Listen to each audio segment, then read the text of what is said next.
Is the Samsung S90D still worth it in 2025? I have seen this question pop up quite a bit, and today we're going to answer that by just telling you absolutely. Now, I will say this with a little disclaimer or imaginary asterisk, if you will, next to absolutely, in the sense that obviously the next QD OLEDs are coming, right? We know the S90D, or rather the S90F, and the S95F will launch later this year. I imagine very late spring, like April or late March, like the March 28th, April 28th timeline. However, I can tell you right now, regardless of whatever else is on the market right now, you're kind of at an arms race as far as manufacturers when it comes to TVs, trying to create the ultimate true RGB picture. That's ultimately what they're all trying to do, and we have that right now. I mean, look at this picture right now and tell me it's not a true RGB picture, packed, filled with a bunch of damn colors that are literally just to die for. Like, I'm literally on Samsung's demo. All right, we're going to run it back. So about here, and you look at all the primary colors and the way they pop off the screen. You know, you have so many manufacturers right now trying to accomplish just this right here, how there's like literally no blooming, nothing, and you have strong, stark, sharp contrast.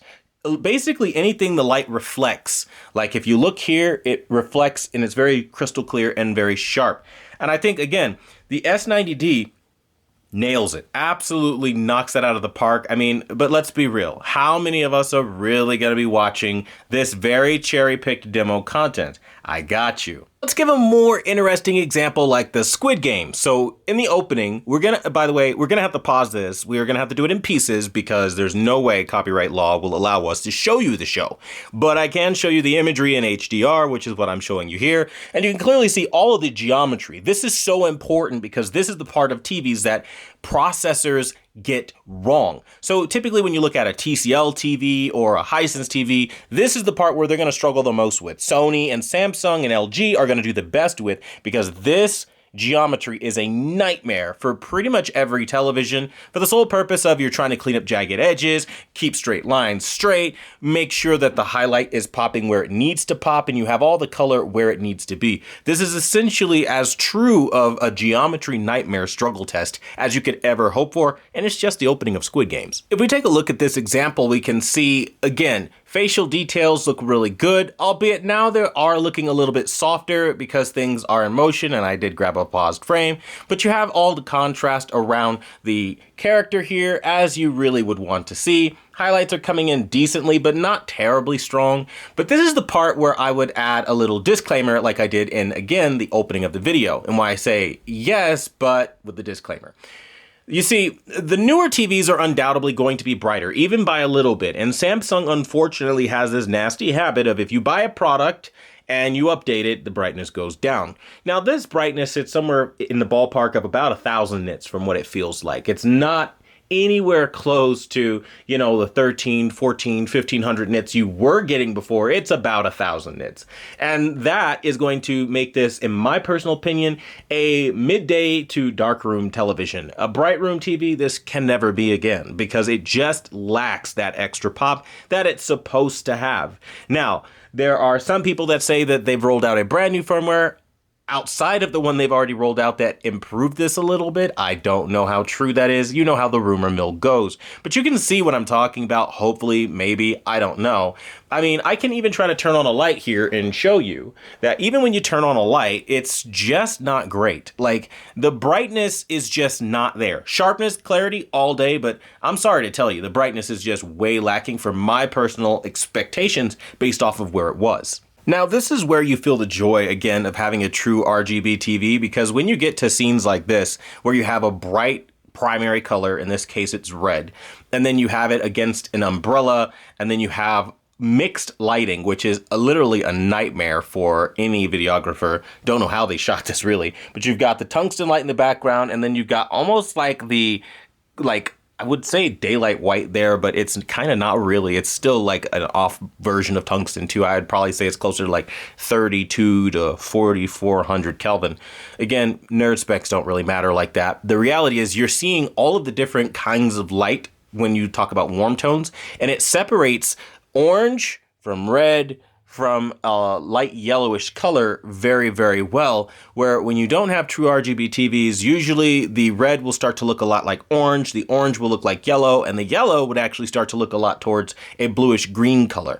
And it just doesn't feel very nice. You're going to notice this a lot on budget TVs again, like TCL, Hisense. LG will have this problem from time to time too, especially on their WOLEDs. Again, Tandem might be a different beast. We will give it a fair shake and test it out when the time comes, but you get what I'm saying. There's just applications where true RGB has all of the benefit, and you're clearly seeing it right here. And I'm going to go ahead and kill this light now so that you can see what I'm talking about when I say it just looks damn good. It's really impressive just how sharp and detailed the image is. Now, in more dramatic scenes like this, where the lighting goes down a bit more, this is probably, even on camera, where you're gonna start to pick up that the brightness just is not that impressive, even in a dark room here. Like, look, all the lights are off, and that picture's still pretty damn dim. Now, this is HDR, which is the strongest the brightness can get, and this is why I tell everybody, just wait for the brand new S95D, or rather 95F and S90 F as well, because they'll likely receive significant brightness boosts over what this is doing after the update, because as you're clearly seeing, it's just really dim. And so it goes on this weird spectrum of being really bright in some examples and then being really dim in other real kinds of content. Now, again, it's not all bad. There clearly is an aptitude for this to do a fantastic job with brightness, but again, it's about 1,000 nits from what I've seen, maybe 1,100 if we're being generous, but it doesn't really get very bright anymore. And I think obviously that was to differentiate the flagship model, the S95F, from the S90D. And it just doesn't make sense to do that after all the reviews, but you know how it is. I mean, reviewers get review samples early, they glow about these products, and then they go down in history as amazing TVs, and then we buy them after all the ugly patches are put out, and nobody really covers that aspect of the business. So that's what I try to do here, so that at least you can kind of see that again, and just so you guys know that I'm not like pulling your leg here, because of course transparency is always a must-have. We're going to open up our settings here. We're going to navigate all the way to the About section, okay? And we're going to make sure, first things first, I also need you guys to see that we don't have like any eco settings on. That's not a thing. We're not trying to make it look worse. And then the other thing I want to show you guys is if you go to support and then you go to the software update, we're on version 13.01. Now again, there's supposedly another update after this one that makes it better, but I have not received that update, so I don't know what anyone's talking about. I can tell you after 13.01, this thing is dim as hell. And it's not something that, again, somebody who didn't have this product before is not going to notice. Because again, look at what you're lacking. I mean, don't get me wrong. This is a very strong, nice highlight, but the brightness isn't there. Color brightness is just missing now. And last but not least, when we move over to LG OLED demo content, you can basically see much of what I was talking about. The highlights come in nice and strong in this example, very bright, colors are very beautiful, but the brightness leaves a lot to be desired, making the newer 2025 models more appealing, which is where I imagine most people will actually start to purchase those models over the S90D. Now, that doesn't mean the S90D isn't worth it though, because to answer the question of this video, yes, it's still worth it in 2025 for the person that wants a true RGB TV with a ton of contrast, and at least 1,000 nits of peak brightness.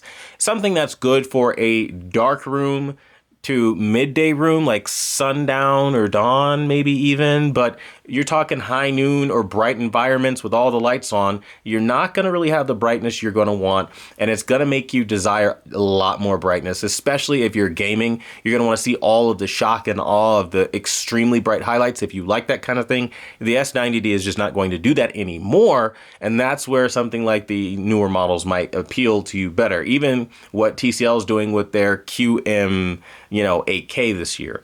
I would say I would hold off on any real investment in anything if you're not those kinds of people. Like if you know for certain, I mean, because like, look, I'm going to pause right here, okay? Looking at this demo, you can clearly see highlights are still strong, contrast is amazing. Color separation, forget about it. This is where this TV is truly even better than the S95D. Still, the color separation is like out of this world because it doesn't have a matte finish contrast killing thing over it. Even with like updates to nerf performance, it still has pretty damn good performance. So the point of this is to tell you that it is still a great TV, and it does phenomenally for giving you true RGB colors that are impactful and meaningful. You will have to take the hit in terms of brightness though, and that is something that you are going to have to weigh up. If brightness isn't everything to you because the TV you have right now isn't so bright, or maybe you just don't really like bright TVs because you don't want to wear sunglasses or whatever the case may be, this is still an excellent option in 2025. I still personally obviously own this TV. I could have sold it 1,000 times over if I chose to. There is a reason why I am holding on to it, and that reason is simply put, its picture quality truly is still spectacular, just not as spectacular as it was. But even at the current nerfed level, it's still better than most of the TVs you're going to find on the market today. I can't really off the top name a TV that's going to be better outside of something like the S95D and the S95C. Those TVs will probably be better. However, I'll give a special little asterisk here for LG with their G4, G3 series. Those TVs can be pretty impressive. However, you have to keep in mind a few different things. First thing you have to keep in mind is the price point. LG is just going to have a higher price point that is going to be closer to Samsung's flagship when you talk about the G series. That is pretty much the only OLED LG has that will beat this TV in terms of the brightness. Their C series, it falls well behind, and you're still better off even after nerfs getting the S90D over, let's say, C4 or C3 or anything like that. So I know, again, TVs are going to be going on sale. Everybody's trying to clear inventory for the new ones. And if you want to get a good TV, you can get a great deal on the S90D here. However, just keep in mind, it's, again, not going to have the most blistering brightness. However, it's still plenty bright, if that makes sense. So I don't want to undersell this TV either and make you think that it looks bad, because this, look at this, it's gorgeous, right?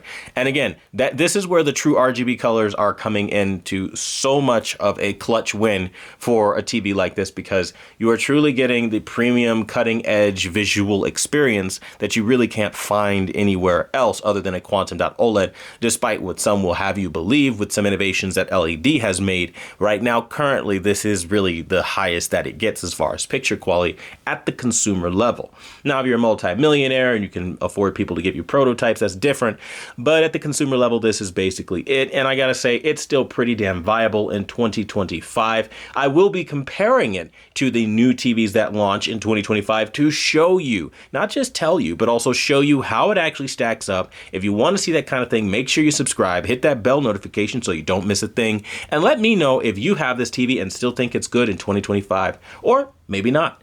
Let me know down below, and as always, I want to thank you guys so much for watching the #1 brand in honesty. Until the next video, I'll see you guys later.